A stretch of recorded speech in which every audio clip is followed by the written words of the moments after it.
Так, туғандар газ плита сұрап отқандарға атайын. Газ плиталар тартып қойын. Газ плиталарда поступление болып келді. Турецкий фирмалар. Бұлар негізі Ошто емес. Бүт Қырғызстан бойынша ең номер 1 газ плиталар ушылар болады. Турецкий. Ақ светі, сері светі, қара светі бар. Ошондай эле 2 газ, 2 плита. Ең ходовой болады да. Свет өшіп қалса газын, газ өшіп қалса светті істете бересіздер.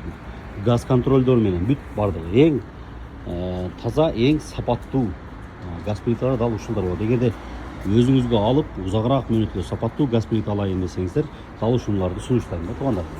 Азыр бул жерде серий свети дагы бар. Серий светин көрсөтөйүн мына. Класс деген фирманын ичинде духовкасы электрический болот. Вентиляторлары бар. 2 газ, 2 плита, өзүнүн зажигалкасы менен газ контролю бар. Газ контроль деген эгерде тамак кылып атып же болбосо чай кайнатып атканда тамак ашып суу ашып кеткен болсо газ чыгып тура бербейт да. Газ подачаны автоматик тотуп коет. Ошол туугандар, Ош шаары техноточка дүкөнү Зайнабидинова Райымбеков 6 дарегине кайрылып берсеңиздер, рассрочкага пайызы жок кылып бөлүп алсаңыздар да болот. Экрандагы WhatsApp номерден толук маалымат алсаңыздар болот туугандар. Эң башкысы бул айыл жергесине деле, шаарга деле боло берет. Айыл жергесине баллон колоп койсоңуздар деле болот, шаарда жанагы природный газга деле иштей берет.